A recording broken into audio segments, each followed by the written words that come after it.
Hey, let's play a little game. Let's imagine you're Joe Q normie, and you need to run out for some groceries. You hop in the car and head to the store.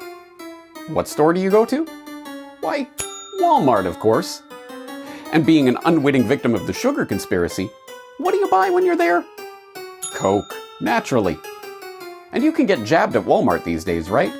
Well, then you might as well make sure to get your 6th Moderna booster while you're there. And don't forget to fill up with gas on your way home. Is this creeping you out? Then why don't you shut yourself in your house and never go out shopping again? That'll show them. After all, you can always order everything you need from Amazon, can't you? Are you noticing a pattern here? Yes, in case you haven't heard, BlackRock Inc. is now officially everywhere. It owns everything. Sadly for us, however, the creepy corporate claws of the BlackRock beast aren't content simply to clutch onto a near plurality of the shares of every major corporation in the world. No. BlackRock is now digging its talons in even further and flexing its muscles, putting that inconceivable wealth and influence to use by completely reordering the economy, creating scamdemics, and shaping the course of civilization in the process. Let's face it, if you're not concerned about the power BlackRock wields over the world by this point, then you're not paying attention. But don't worry if all of this is news to you. Most people have no idea where this investment giant came from, how it clawed its way to the top of the Wall Street dogpile, or what it has planned for your future.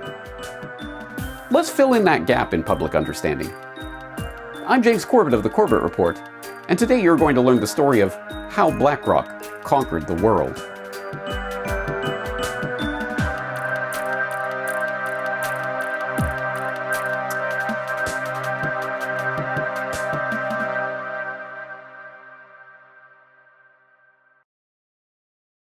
Hold on a second, I hear you interject. I've got this. BlackRock was founded as a mergers and acquisitions firm in 1985 by a couple of ex-Lehmanites, and has since gone on to become the world's largest alternative investment firm, right?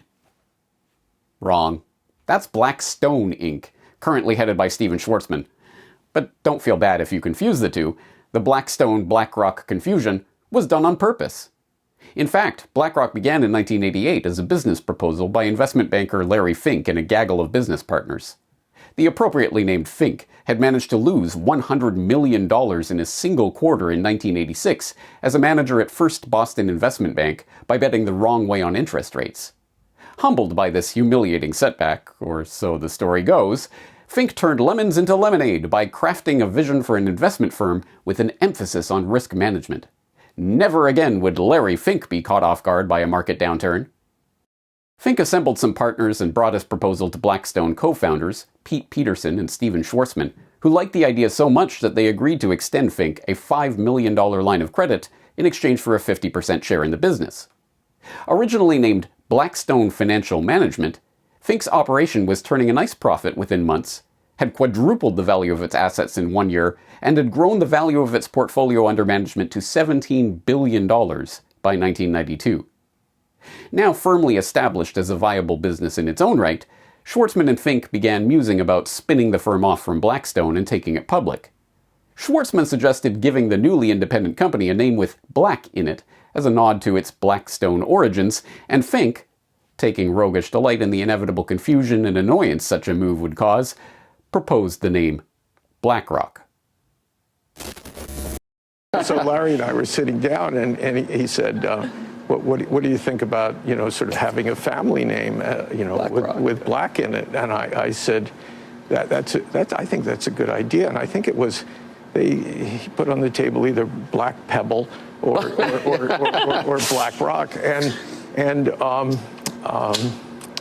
So he said, if we do something like this, all of our people will kill us.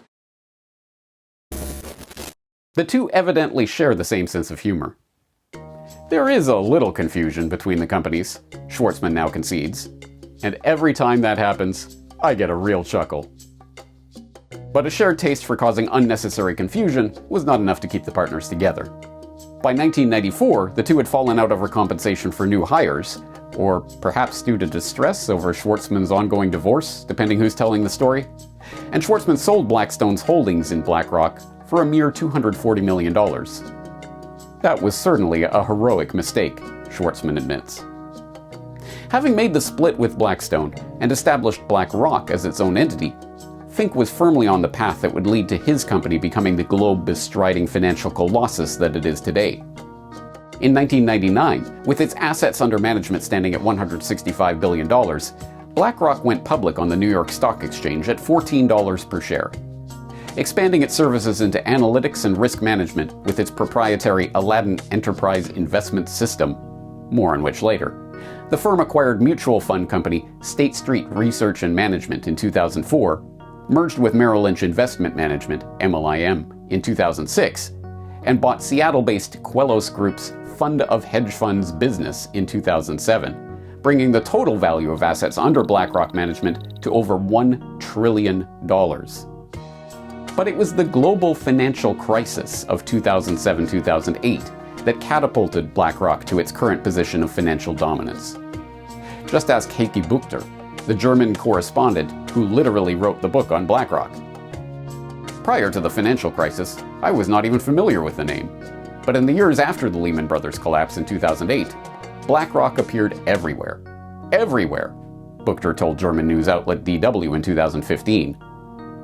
Even before the Bear Stearns fiasco materialized into the Lehman Brothers collapse and the full-on financial bloodbath of September 2008, Wall Street was collectively turning to BlackRock for help. AIG, Lehman Brothers, Fannie Mae, and Freddie Mac had all hired the firm to comb through their spiraling mess of credit obligations in the months before the meltdown. BlackRock was perceived to be the only firm that could sort through the dizzying math behind the complicated debt swaps and exotic financial instruments underlying the tottering financial system, and many Wall Street kingpins had Fink on speed dial as panic began to grip the markets. I think of it like Ghostbusters. When you have a problem, who are you going to call? BlackRock, UBS Managing Director Terence Keeley told CNN at the time. And why wouldn't they trust Fink to pick through the mess of the subprime mortgage meltdown? After all, he was the one who helped launch the whole toxic subprime mortgage industry in the first place. Oh, did I forget to mention that? Remember the whole losing his job because he lost $100 million for First Boston in 1986 thing? That came just 3 years after Fink had made billions for the bank's customers by constructing his first collateralized mortgage obligation, CMO, and almost single-handedly created the subprime mortgage market that would fail so spectacularly in 2008. Started First Boston in 1976. I was the first Freddie Mac bond trader. And so the mortgage market was just of its infancy. And then in 1982, we had the ability to put a PC on our trading desk. Before that, you had no ability to put a computer on a trading desk. And it was very clear to me that if we could have computing power on the trading desk, we were going to have the ability to dissect cash flows of mortgages. That led in 1983 to the first carving up a mortgage into different tranches, and so we created the first CMO. So depending how you look at it, Fink was either the perfect guy to have in charge of sorting out the mess that his CMO monstrosity had created, or the first Fink who should have gone to jail for it. Guess which way the US government chose to see it? Yeah, you guessed right. They saw Fink as their savior, of course. Specifically, the US government turned to BlackRock for help, with beleaguered US Treasury Secretary Timothy Geithner personally consulting Larry Fink no less than 49 times over the course of the 18-month crisis. Lest there be any doubt who was calling the shots in that relationship, when Geithner was on the ropes and his position as Secretary of the Treasury was in jeopardy at the end of Obama's first term, Fink's name was on the short list of those who were being considered to replace him. The Federal Reserve, too, put its faith in BlackRock, turning to the company for assistance in administering the 2008 bailouts. Ultimately, BlackRock ended up playing a role in the $30 billion financing of the sale of Bear Stearns to JP Morgan, the $180 billion bailout of AIG, and the $45 billion rescue of Citigroup. When the dust finally settled on Wall Street after the Lehman Brothers collapse, there was little doubt who was sitting on top of the dust pile: BlackRock. The only question was how they would parlay their growing wealth and financial clout into real-world political power. For Fink, the answer was obvious. move from the petty crime of high finance into the criminal big leagues of government. Accordingly, throughout the last decade, he has spent his time building up BlackRock's political influence until it has become, as even Bloomberg admits, the de facto fourth branch of government. When BlackRock executives managed to get their hands on a confidential Federal Reserve PowerPoint presentation threatening to subject BlackRock to the same regulatory regime as the big banks, the Wall Street behemoth spent millions successfully lobbying the government to drop the proposal. But lobbying the government is a roundabout way to get what you want. As any good financial guru will tell you, it's far more cost-efficient to make sure that no troublesome regulations are imposed in the first place. Perhaps that's why Fink has been collecting powerful politicians for years now, scooping them up as consultants, advisors, and board members so that he can ensure BlackRock has a key agent at the heart of any important political event. As William Engdahl details in his own expose of BlackRock, BlackRock founder and CEO Larry Fink is clearly interested in buying influence globally. He made former German CDU MP Friedrich Merz head of BlackRock Germany when it looked as if he might succeed Chancellor Merkel, and former British Chancellor of Exchequer George Osborne as a political consultant. Fink named former Hillary Clinton Chief of Staff Cheryl Mills to the BlackRock board when it seemed certain Hillary would soon be in the White House. He has named former central bankers to his board and gone on to secure lucrative contracts with their former institutions. Stanley Fischer, former head of the Bank of Israel and also later vice chairman of the Federal Reserve, is now senior advisor at BlackRock. Philip Hildebrand, former Swiss National Bank president, is vice chairman at BlackRock, where he oversees the BlackRock Investment Institute. Jean Boivin, the former deputy governor of the Bank of Canada, is the global head of research at BlackRock's Investment Institute. And it doesn't end there. When it came time for Biden's handlers to appoint the director of the National Economic Council, responsible for the coordination of policymaking on both domestic and international economic issues, naturally they turned to Brian Dees, the former global head of sustainable investing at BlackRock Inc. And the rest, as they say, is history. Or, more accurately, is the present. Because when we peel back the layers of propaganda from the past 3 years, we find that the remarkable events of the scamdemic have absolutely nothing whatsoever to do with a virus. We are instead witnessing a changeover in the monetary and economic system that was conceived, proposed, and then implemented by, you guessed it, BlackRock.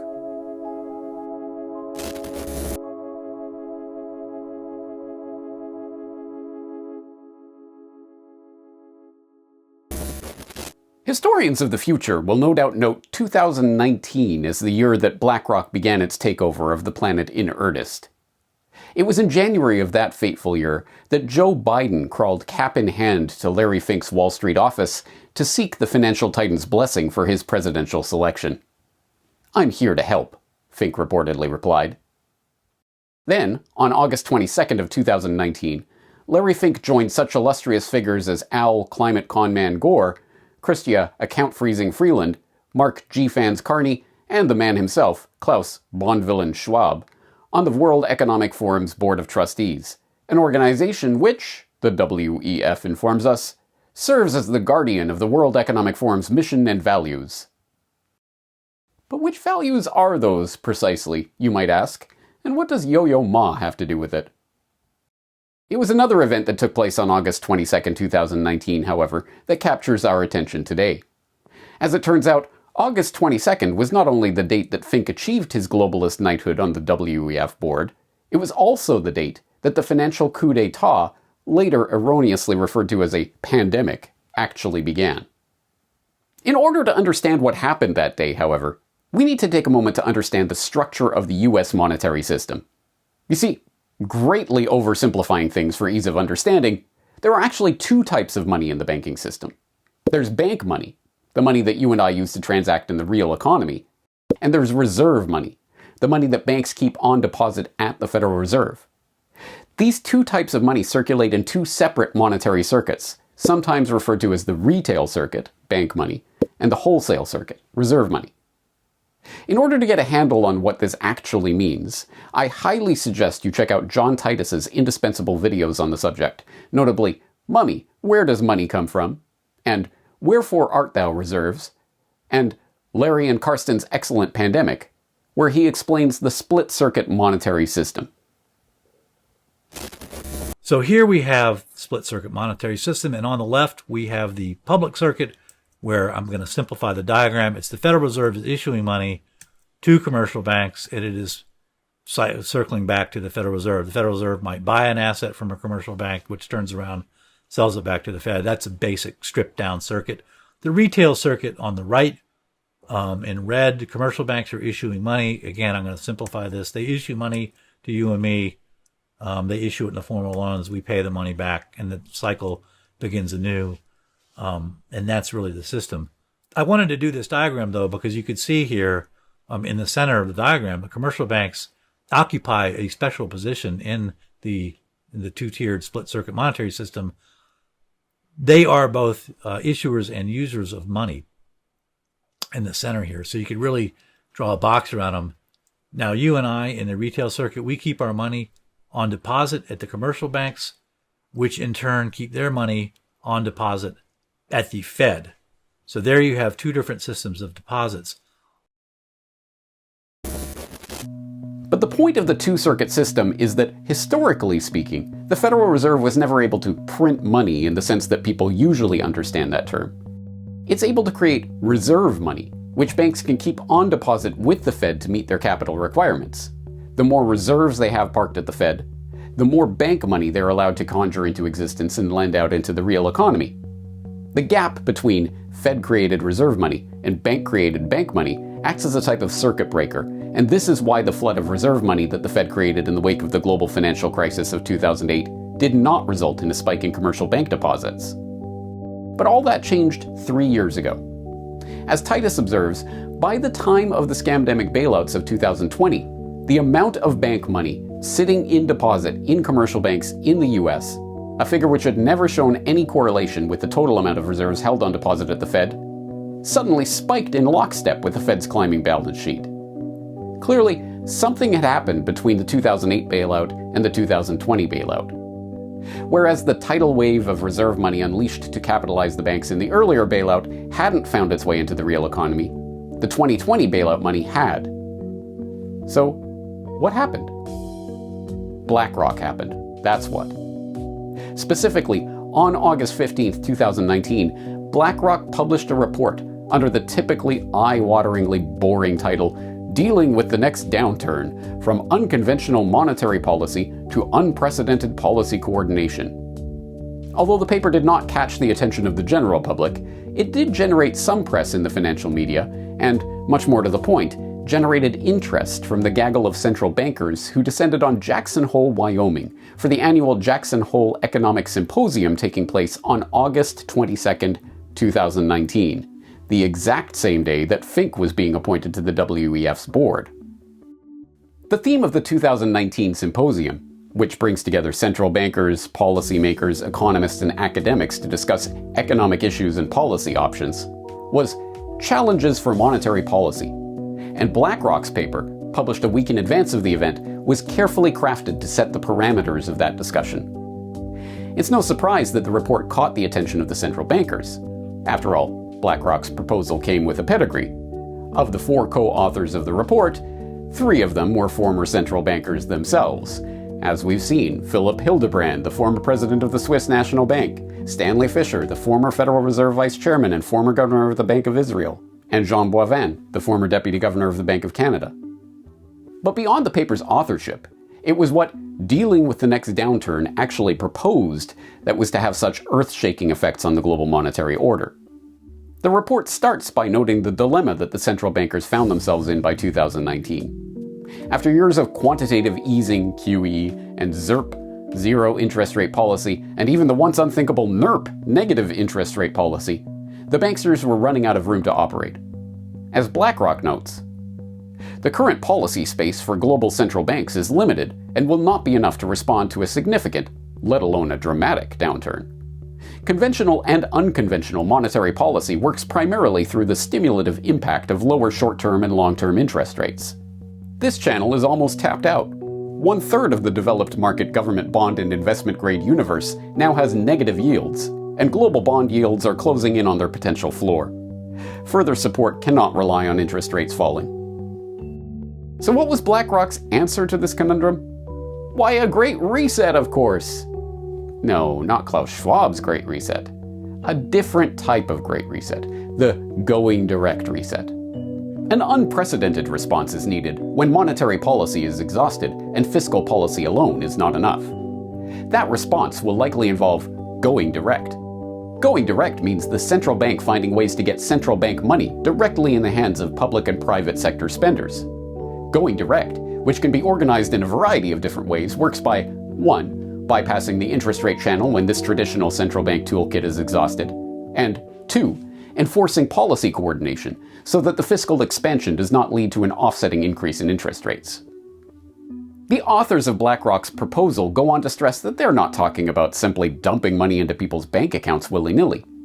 As report co-author Philip Hildebrand made sure to stress in his appearance on Bloomberg on the day of the paper's release, this was not Bernanke's helicopter money idea.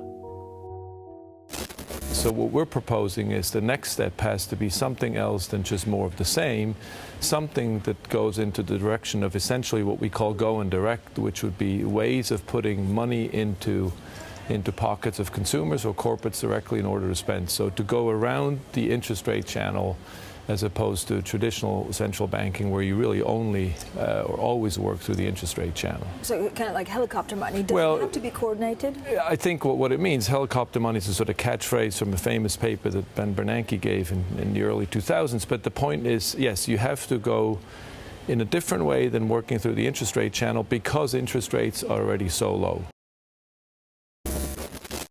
Nor was it, as report co-author Jean Boivin was keen to stress in his January 2020 appearance on BlackRock's own podcast discussing the idea, a version of modern monetary theory, MMT, with the government simply printing up bank money to spend directly into the economy. No, this was to be a process where special purpose facilities, which they called Standing Emergency Fiscal Facilities, SEFFs, would be created to inject bank money directly into the commercial accounts of various public or private sector entities. These SEFFs would be overseen by the central bankers themselves, thus crossing the streams of the two monetary circuits in a way that had never been done before. Any additional measures to stimulate economic growth will have to go beyond the interest rate channel and go direct, with the central bank crediting private or public sector accounts directly with money. One way or another, this will mean subsidizing spending, and such a measure would be fiscal rather than monetary by design. This can be done directly through fiscal policy, or by expanding the monetary policy toolkit with an instrument that will be fiscal in nature, such as credit easing by way of buying equities. This implies that an effective stimulus would require coordination between monetary and fiscal policy, be it implicitly or explicitly. Alright, let's recap. On August 15, 2019, BlackRock came out with a proposal calling for central banks to adopt a completely unprecedented procedure for injecting money directly into the economy in the event of the next downturn. Then, on August 22, 2019, the central bankers of the world convened in Wyoming for their annual shindig to discuss these very ideas. So, did the central bankers listen to BlackRock? You bet they did. Remember when we saw how commercial bank deposits began moving in sync with the Fed's balance sheet for the first time ever? Well, let's take another look at that, shall we? It wasn't the March 2020 bailouts where the correlation between the Fed balance sheet and commercial bank deposits, the telltale sign of a BlackRock-style going direct bailout, began. It was actually in September 2019, months before the scamdemic was a gleam in Bill Gates' eye, when we started to see Federal Reserve monetary creation finding its way directly into the retail monetary circuit. In other words, it was less than 1 month after BlackRock proposed this revolutionary new type of fiscal intervention that the central banks began implementing that very idea. The going direct reset, better understood as a financial coup d'etat, had begun. To be sure, this going direct intervention was later offset by the Fed's next scam for forcing more government debt on depositors, but that's another story. The point is that the seal had been broken on the going direct bottle, and it wasn't long before the central bankers had a perfect excuse for forcing that entire bottle down the public's throat. What we were told was a pandemic was in fact, on the financial level, just an excuse for an absolutely unprecedented pumping of trillions of dollars from the Fed directly into the economy. The story of precisely how the Going Direct reset was implemented during the 2020 bailouts is a fascinating one, and I would encourage you to dive down that rabbit hole if you're interested. But for today's purposes, it's sufficient to understand what the central bankers got out of the Going Direct reset. The ability to take over fiscal policy and to begin engineering the economy of Main Street in a more, well, direct way. But what did BlackRock get out of this, you ask? Well, when it came time to decide who to call in to manage the scamdemic bailout scheme, guess who the Fed turned to? If you guessed BlackRock, then sadly, you're exactly right. Yes, in March 2020, the Federal Reserve hired BlackRock to manage 3 separate bailout programs: its commercial mortgage-backed securities program, its purchases of newly issued corporate bonds, and its purchases of existing investment-grade bonds and credit ETFs. To be sure, this bailout bonanza wasn't just another excuse for BlackRock to gain access to the government purse and distribute funds to businesses in its own portfolio, though it certainly was that. And it wasn't just another emergency where the chairman of the Federal Reserve had to put Larry Fink on speed dial, not simply to shower BlackRock with no-bid contracts, but to manage his own portfolio, although it certainly was that too. It was also a convenient excuse for BlackRock to bail out one of its own most valuable assets, iShares, the collection of exchange-traded funds, ETFs, that it acquired from Barclays for $13.5 billion in 2009, and that had ballooned to a $1.9 trillion juggernaut by 2020. As Pam and Russ Martins, who've been on the BlackRock beat at their Wall Street on Parade blog for years now, detailed in their article on the subject, BlackRock is bailing out its ETFs with Fed money and taxpayers eating losses. BlackRock is being allowed by the Fed to buy its own corporate bond ETFs as part of the Fed program to prop up the corporate bond market. According to a report in Institutional Investor on Monday, BlackRock, on behalf of the Fed, bought $1.58 billion in investment-grade and high-yield ETFs from May 12th to May 19th, with BlackRock's iShares funds representing 48% of the $1.307 billion market value at the end of that period, ETFGI said in a May 30th report. No-bid contracts and buying up your own products? What could possibly be wrong with that? The numbers speak for themselves. After BlackRock was allowed to bail out its own ETF funds with the Fed's newly minted Going Direct funny money, iShares surged yet again, surpassing $3 trillion in assets under management last year. But it wasn't just the Fed that was rolling out the red carpet for BlackRock to implement the very bailout plan that BlackRock created. Banksters from around the world were positively falling over themselves to get BlackRock to manage their market interventions. In April 2020, the Bank of Canada announced that it was hiring, who else? BlackRock's Financial Markets Advisory, FMA, to help manage its own $10 billion corporate bond buying program. Then, in May 2020, the Swedish central bank, the Riksbank, also hired BlackRock as an external consultant to conduct an analysis of the Swedish corporate bonds market and an assessment of possible design options for a potential corporate bonds asset purchase program. As we saw earlier, the global financial crisis had put BlackRock on the map, establishing the firm's dominance on the world stage and catapulting Larry Fink to the status of Wall Street royalty. With the 2020 Going Direct reset, however, BlackRock had truly conquered the world. It was now dictating central bank interventions and then acting in every conceivable role and in direct violation of conflict of interest rules, acting as consultant and advisor, as manager, as buyer, as seller, and as investor, with both the Fed and the very banks, corporations, pension funds, and other entities it was bailing out. Yes, with the advent of the scamdemic, BlackRock had cemented its position as the company that owns the world. But yet again, we are left with the same nagging question. What is BlackRock seeking to do with this power? What is it capable of doing? And what are the aims of Fink and his fellow travelers? Let's find out.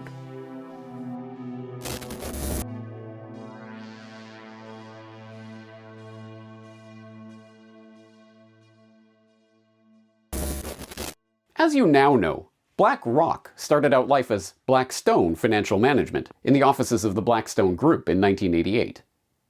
By 1992, it was already so successful that founder Larry Fink and Blackstone CEO Stephen Schwarzman spun the company off as its own entity, christening it BlackRock in a deliberate attempt to sow confusion. But it was in 1993, or so the story goes, that arguably the most important of BlackRock's market-controlling tools was forged. It was that year that Jody Kuchansky, a fixed-income portfolio manager hired the year before, began to tire of his daily 6:30 a.m. task of comparing his entire portfolio to yesterday's numbers. The task, done by hand from paper printouts, was long and arduous. Kuchansky had a better idea. We said, let's take this data, and rather than print it out, let's sort it into a database, and have the computer compare the report today versus the report yesterday across every position.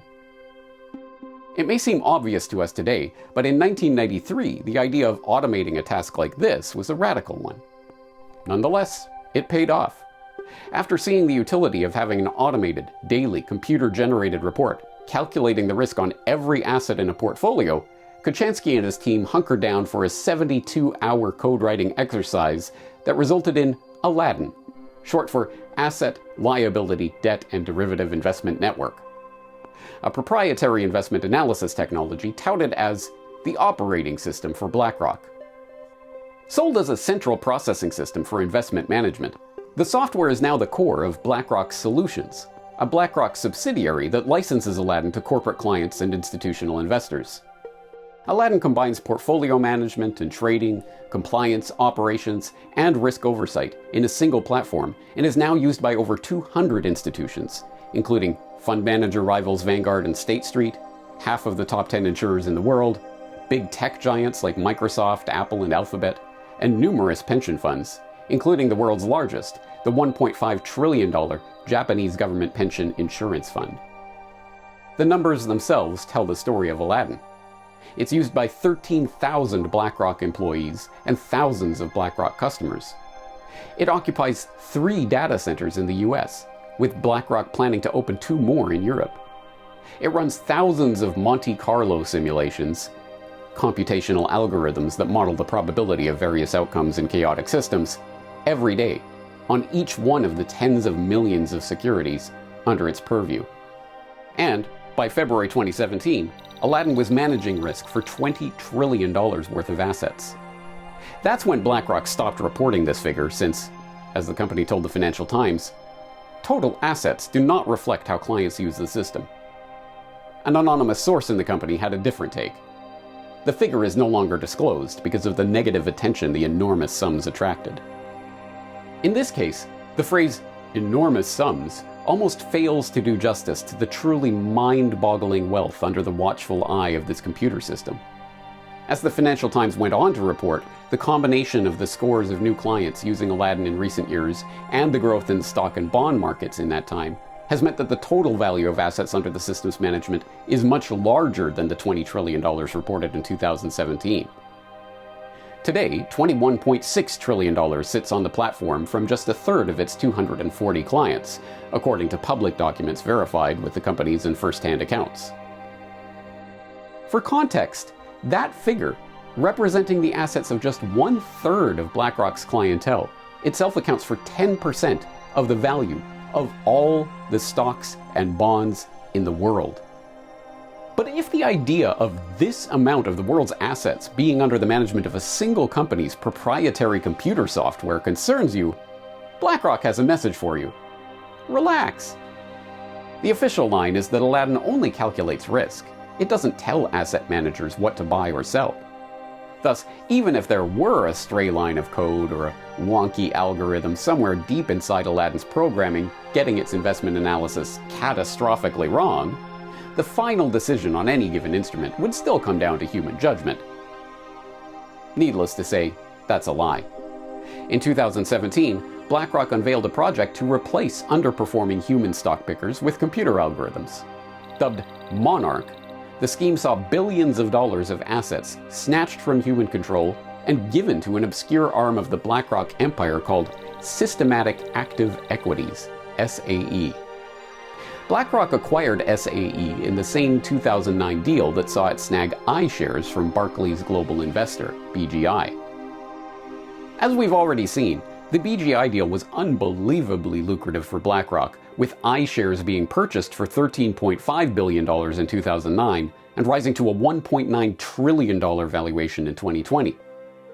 Testifying to BlackRock's commitment to the Machine Over Man Monarch project, Mark Wiseman, global head of active equities at BlackRock, told the Financial Times in 2018, "I firmly believe that if we look back in 5 to 10 years from now, the thing that we most benefited from in the BGI acquisition is actually SAE." Even the New York Times was reporting at the time of the launch of the Monarch operation that Larry Fink had, quote, cast his lot with the machines, and that BlackRock had, quote, laid out an ambitious plan to consolidate a large number of actively managed mutual funds with peers that rely more on algorithms and models to pick stocks.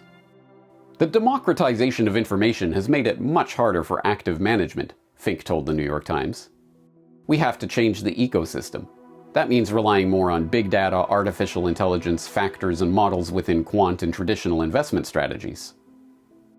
Lest there be any doubt about BlackRock's commitment to this anti-human agenda, the company doubled down in 2018 with the creation of AI Labs, which is, quote, composed of researchers, data scientists, and engineers, and works to, quote, develop methods to solve their hardest technical problems and advance the fields of finance and AI.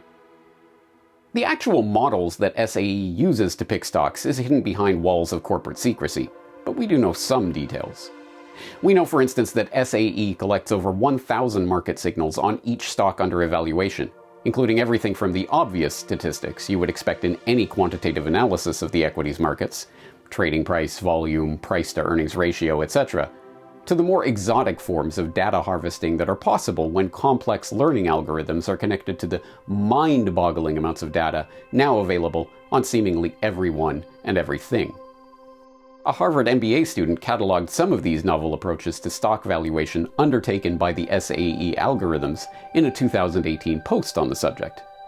One of the ways BlackRock is including machine learning in its investment process is by signal combination, in which a model mines data, attempting to learn the relationship between stock returns and various quantitative data.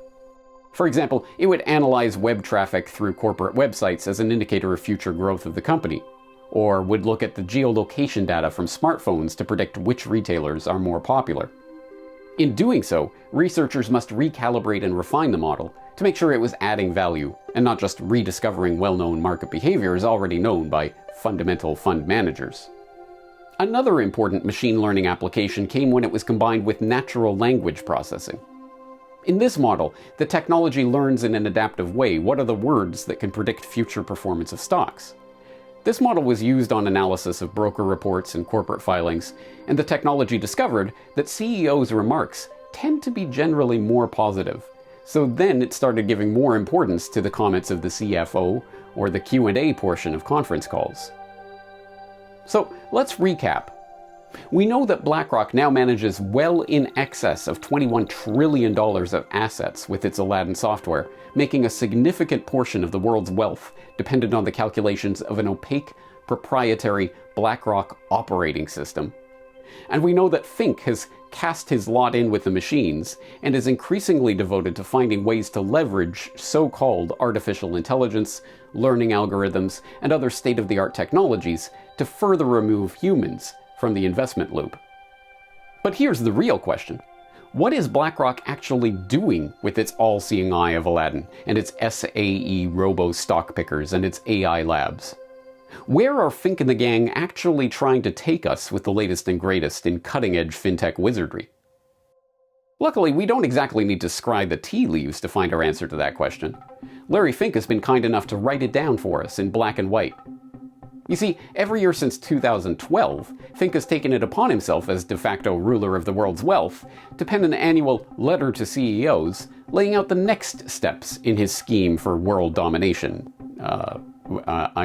He writes the letter as, quote, a fiduciary for our clients who entrust us to manage their assets, to highlight the themes that I believe are vital to driving durable long-term returns and to helping them reach their goals.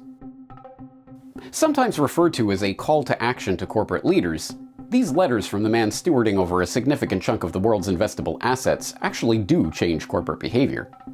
That this is so should be self-evident to anyone with 2 brain cells to rub together, which is precisely why it took a team of researchers months of painstaking study to publish a peer-reviewed paper concluding this blindingly obvious fact. Portfolio firms are responsive to BlackRock's public engagement efforts. You don't say. So, what is Larry Fink's latest hobby horse, you ask? Why, the ESG scam, of course. That's right, Fink used his 2022 letter to harangue his captive audience of corporate chieftains about the power of capitalism. By which he means the power of capitalism to more perfectly control human behavior in the name of sustainability. Specifically, it's been 2 years since I wrote that climate risk is investment risk, and in that short period, we have seen a tectonic shift of capital. Sustainable investments have now reached $4 trillion.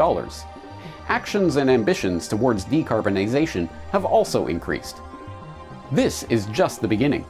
The tectonic shift towards sustainable investing is still accelerating. Whether it is capital being deployed into new ventures focused on energy innovation, or capital transferring from traditional indexes into more customized portfolios and products, we will see more money in motion. Every company and every industry will be transformed by the transition to a net zero world. The question is, will you lead or will you be led? Ooh, I want to lead, Larry. Pick me. But please tell me how I can lead my company into this brave new net zero world order. Stakeholder capitalism is all about delivering long-term, durable returns for shareholders. And transparency around your company's planning for a net zero world is an important element of that. But it's just one of many disclosures we and other investors ask companies to make.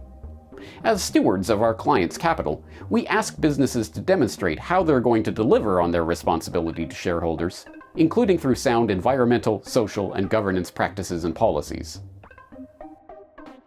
Yes, to the surprise of absolutely no one, Larry Fink has signed BlackRock on to the multi-trillion-dollar scam that is environmental, social, and governance practices and policies, better known as ESG.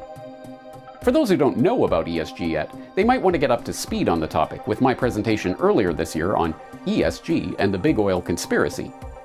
Or they can read the summary of the ESG scam by Ian Davis in his article on the globalization of the commons, aka the financialization of nature through so-called natural asset corporations.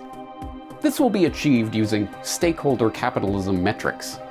Assets will be rated using ESG benchmarks for sustainable business performance. Any business requiring market finance, perhaps through issuing climate bonds, or maybe green bonds for European ventures, will need those bonds to have a healthy ESG rating. A low ESG rating will deter investors, preventing a project or business venture from getting off the ground. A high ESG rating will see investors rush to put their money in projects that are backed by international agreements. In combination, financial initiatives like NACs and ESGs are converting SDGs into market regulations. In other words, ESG is a set of phony baloney metrics that are being cooked up by globalist think tanks and would-be ruling councils, like the World Economic Forum, to serve as a type of social credit system for corporations. If corporations fail to toe the line when it comes to globalist policies of the moment, whether that's committing to industry-destroying net zero or even absolute zero commitments, or debanking thought criminals, or anything else that may be on the globalist checklist, their ESG rating will take a hit. So what? You may ask. What does an ESG rating have to do with the price of tea in China, and why would any CEO care? The so what here is that, as Fink signals in his latest letter, BlackRock will be putting ESG reporting and compliance in its basket of considerations when choosing which stocks and bonds to invest in and which ones to pass over. And Fink is not alone. There are now 291 signatories to the Net Zero Asset Managers Initiative, an international group of asset managers committed to supporting the goal of net zero greenhouse gas emissions by 2050 or sooner. They include BlackRock, Vanguard, State Street, and a slew of other companies collectively managing $66 trillion of assets. In plain English, BlackRock and its fellow globalist investment firms are leveraging their power as asset managers to begin shaping the corporate world in their image and bending corporations to their will. And, in case you were wondering, yes, this is tied into the AI agenda as well. In 2020, BlackRock announced the launch of a new module to its automated Aladdin system, Aladdin Climate. Aladdin Climate is the first software application to offer investors measures of both the physical risk of climate change and the transition risk to a low-carbon economy on portfolios with climate-adjusted security valuations and risk metrics. Using Aladdin Climate, investors can now analyze climate risk and opportunities at the security level and measure the impact of policy changes, technology, and energy supply on specific investments. To get a sense of what a world directed by digital overlords at the behest of the ESG agenda might look like, we simply need to turn to the ongoing conflict in Ukraine. As Fink wrote in his letter to shareholders earlier this year, finally, a less discussed aspect of the war is its potential impact on accelerating digital currencies. The war will prompt countries to reevaluate their currency dependencies. Even before the war, several governments were looking to play a more active role in digital currencies and define the regulatory frameworks under which they operate. The US Central Bank, for example, recently launched a study to examine the potential implications of a US digital dollar. A global digital payment system, thoughtfully designed, can enhance the settlement of international transactions while reducing the risk of money laundering and corruption. Digital currencies can also help bring down costs of cross-border payments, for example when expatriate workers send earnings back to their families. As we see increasing interest from our clients, BlackRock is studying digital currencies, stablecoins, and the underlying technologies to understand how they can help us serve our clients. The future of the world, according to BlackRock, is now coming fully into view. It is a world in which unaccountable computer learning algorithms automatically direct investments of the world's largest institutions into the coffers of those who play ball with the demands of Fink and his fellow travelers. It's a world in which transactions will be increasingly digital, with every transaction being data mined for the financial benefits of the algorithmic overlords at BlackRock. And it's a world in which corporations that refuse to go along with the agenda will be ESG de-ranked into oblivion, and individuals who present resistance will have their CBDC wallets shut off. The transition of BlackRock from a mere investment firm into a financial, political, and technological colossus that has the power to direct the course of human civilization is almost complete. Meet Serge Varley, a recruiter at BlackRock. Let me tell you, it's not Trump who's the president. It's who's controlling the wallet. So it's the, and who's that? The hedge funds, BlackRock, the banks. These guys want campaign financing. Yep, you can buy your candidates. And obviously, we have the system in place. First, there's the senators, and these guys are cheap. You got 10 grand, you can buy a senator. I can give you 500K right now, no questions asked. Yeah. I'm gonna do what needs to be done. Does everybody do that? Does BlackRock do that? It doesn't matter who wins. You're still right. They're my partners.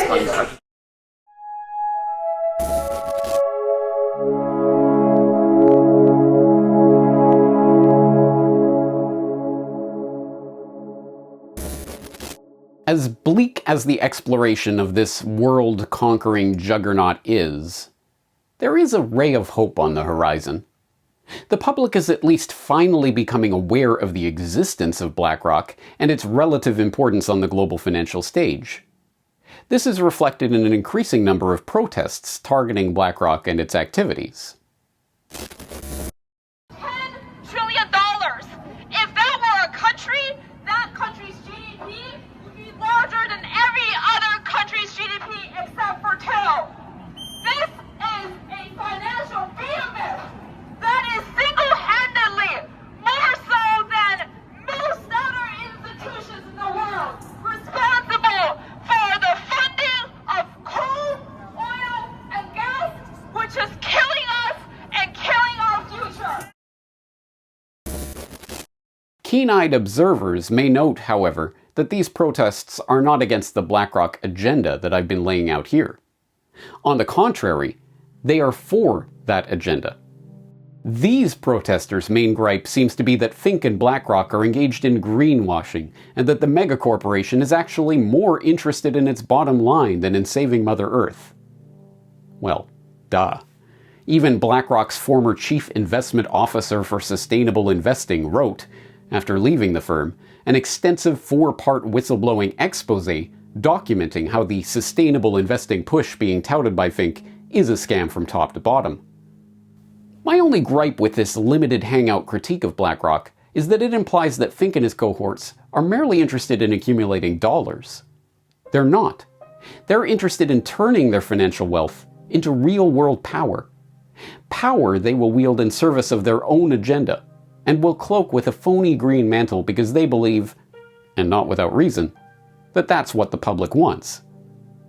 Slightly closer to the point, you get non-profit groups like Consumers Research slamming BlackRock for impoverishing the real economy for the benefit of itself and its clients. You'd think a company that has made it their mission to enforce ESG standards on American businesses would apply those same standards to foreign investments, but BlackRock isn't pushing its woke agenda on China or Russia, Consumers Research Executive Director Will Hild explained last year after the launch of an ad campaign targeting the investment giant. But that critique too seems to miss the underlying point. Is Hild trying to say that if only Fink applied his economy-destroying standards equally across the board, then he'd be beyond reproach? More hopefully, there are signs that the political class, always willing to jump out in front of a parade and pretend they're leading it, are picking up on the growing public discontent with BlackRock and are beginning to cut ties with the firm. In the past several months, multiple US state governments have announced their intention to divest state funds from BlackRock, with 19 states' attorneys general even signing a letter to Larry Fink in August of 2022 calling him out on his agenda of social control. BlackRock's actions on a variety of governance objectives may violate multiple state laws. Mr. McComb's letter asserts compliance with our fiduciary laws because BlackRock has a private motivation that differs from its public commitments and statements. This is likely insufficient to satisfy state laws requiring a sole focus on financial return. Our states will not idly stand for our pensioners' retirements to be sacrificed for BlackRock's climate agenda. The time has come for BlackRock to come clean on whether it actually values our state's most valuable stakeholders, our current and future retirees. As part of this divestment push, the Louisiana State Treasurer announced in October that the state was withdrawing $794 million in state funds from BlackRock. South Carolina's State Treasurer announced plans to divest $200 million from the company's control by the end of the year, and Arkansas has already taken $125 million out of money market accounts under BlackRock's management. Regardless of the real motivations of these state governments, the fact that they feel compelled to take action against BlackRock is itself a hopeful sign. It means that the political class understands that an increasing portion of the public is aware of the BlackRock ESG corporate governance agenda and is opposed to it. It's already having some effect, with Fink recently conceding that he would bow to the pressure and drop explicit promotion of ESG scores, while continuing to push the ESG agenda and everything it stands for, naturally. Once again, we arrive at the bottom line. The only thing that truly matters is public awareness of the issues involved in the rise of a financial and political and technological giant like BlackRock, and it is only general public opinion that can move the needle when it comes to removing the wealth and thus the power from a behemoth like the one that Fink has created. But before we wrap up here, there's one last point to be made. You might remember that we opened this exploration by highlighting BlackRock's position as one of the top institutional shareholders in Walmart, and in Coca-Cola, and in Moderna, and in Exxon, and in Amazon, and in seemingly every other company of significance on the global stage. Now, the fact checkers will tell you this doesn't actually matter because it's the shareholders who actually own the stock, not BlackRock itself. But that raises a further question. Who owns BlackRock? Oh, of course. Now, I realize this is a lot of information to take in at once. Go ahead and re-watch this video once or twice. Follow some of the many links contained herein to better familiarize yourself with this material. Share these reports with others. But if after taking all of this in, you find yourself looking back over these top institutional holders lists and saying, hey, wait, who's the Vanguard Group? Well then, I'd say you're starting to get it. Good job. So, who is the Vanguard Group? It's an excellent question, and one that I'll be answering in the next edition of the Corbett Report subscriber newsletter. I hope you're there for the answer. All right, enough green screen tomfoolery. This is James Corbett of CorbettReport.com, the creator, writer, director, producer of the How BlackRock Conquered the World documentary that you've just been enjoying. And if you have made it this far, then congratulations. You are now better informed on this subject than 99% of the public. So with that great power comes the great responsibility of sharing this information with others. So I ask you, if you did get anything out of today's presentation, that you do share it with people that you know in your life, because I think it is awareness of this information that is incredibly important, the incredibly important part of solving the problem of BlackRock. And if you are interested in that question of solving the problem of BlackRock, boy, have I got more material for you. Yes, coming up on my next edition of Solutions Watch, my regular weekly series where I'm looking at solutions to the problems that are often posed in the independent media but rarely solved, I'm going to talk about the problem of BlackRock and how we can go about contributing to its solution. So there's more on that coming shortly from CorbettReport.com. But if this is your first time enjoying a Corbett Report presentation, then let me inform you that there's even better news in your information dissemination task that I've just given you. I have made it as easy as possible for you to get this information out to others, specifically by making not just this video and not just the audio download, but a complete hyperlinked transcript with a source of every single thing that I've talked about in today's presentation, completely available for free at CorbettReport.com/BlackRock. You go there and you will find the audio video downloads and a complete hyperlink transcript of this entire documentary. So I hope that is useful for you. And if it is, please do help spread this to others. Now, as you may or may not have noticed, if you are a Corbett Report subscriber, you may have noticed that this entire documentary is almost entirely based on an editorial series that I released in the Corbett Report subscriber newsletter last November. So if you are a Corbett Report subscriber, you will be way ahead of this curve. You are always ahead of the game. So Corbett Report subscribers, give yourself a pat on the back and please help me get this information out to others. If you are not a Corbett Report subscriber and would like access, early access as it were, to my next documentaries and things that I'm working on, well, you can do so. First of all, the newsletter, it contains an editorial which is available for free all the time, as with all of my work. So if you want to just sign up for the free email list and get informed every time I post anything, including an editorial, then you can go to corbettreport.substack.com. But if you would like to become a Corbett Report member, and to actually contribute to this work and help keep it coming, then I would sincerely appreciate you taking the time and effort and expense to sign up for a Corbett Report membership. As little as $12 a year, $1 a month, you can help keep this independent media going and growing. And I do appreciate that. So that information is available at corbettreport.com/members. When you sign up, you'll get login for the website so that you can log in and see the full newsletter that is delivered every weekend. That includes not just the editorial, but also recommended reading and viewing, a discount for material at the New World Next Week store, etc. Anyway, that's a lot of information to go through. The links, of course, will be at the end of this transcript. And I thank you again for your time and attention, and thank you in advance for helping to spread this word to others.